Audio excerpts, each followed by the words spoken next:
Hi friends, welcome back to my channel వంటలు ముచ్చట్లు. నేను మీ లక్ష్మి. ఫ్రెండ్స్, మొదటిసారి నా ఛానల్ చూస్తున్న వాళ్ళు నా ఛానల్ సబ్స్క్రైబ్ చేసుకొని పక్కనే ఉన్న బెల్ ఐకాన్ క్లిక్ చేశారంటే నేను ఇలా నోటిఫికేషన్ పెట్టగానే మీరు అలా వీడియో చూసేసేయచ్చు.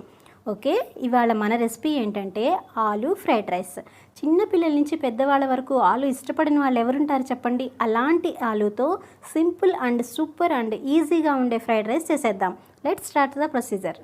ముందుగా స్టవ్ ఆన్ చేసుకొని కడాయి పెట్టుకొని కడాయి కొంచెం హీట్ అయిన తర్వాత 3 స్పూన్ల ఆయిల్, 1 స్పూన్ జీలకర్ర, 5 వెల్లుల్లి రెబ్బలు క్రష్ చేసి వేయాలి. పైన తోలు తీసేసేయద్దండి, అలా వేస్తేనే వెల్లుల్లికి మంచి ఫ్లేవర్ వస్తుంది.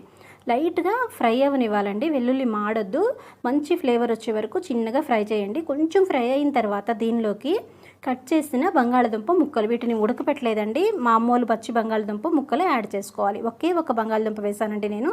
ఆ ముక్కలు వేసి ముక్కలు ఫ్రై అవ్వాలండి, చక్కగా మూత పెట్టద్దు, ఎందుకంటే ఆవిరికి ఉడకకూడదు. ఓకే, ముక్కలు ఫ్రై అయిన తర్వాత మాడకూడదండి, ముక్కలు కలర్ కూడా చేంజ్ అవ్వద్దు. జస్ట్ మీరు ఇట్లా అట్లకడతో ప్రెస్ చేస్తే ముక్క రెండుగా సపరేట్ అవ్వాలి. అలా ముక్కలు వేగిన తర్వాత ఇందులో కొంచెం పసుపు, 1 స్పూను ఉప్పు, 1 స్పూను కారము, 1 అర స్పూన్ ధనియాల పొడి, 1 పావు స్పూన్ జీలకర్ర పొడి వేసి చక్కగా ముక్కలకి ఇవన్నీ పట్టేలాగా వేయించుకోవాలి. మీరు కారం మాత్రం సంబార్ కారం యూజ్ చేసుకోవాలండి, ప్లెయిన్ కారం యూజ్ చేయొద్దు. ఇప్పుడు ఇందులోకి ఇవన్నీ ముక్కలకి పట్టిన తర్వాత 1 కప్పు ఉడికించిన అన్నం యాడ్ చేసుకోవాలి.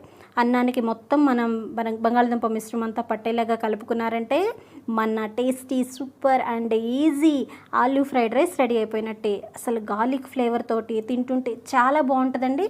మీరు ఒక్కసారి ట్రై చేశారంటే మళ్ళీ అసలు ఇంకా కర్రీ ఏం చేసుకుంటానులే, ఇలానే బాగుంది కదా అని చెప్పి ఇలానే చేసేస్తారు.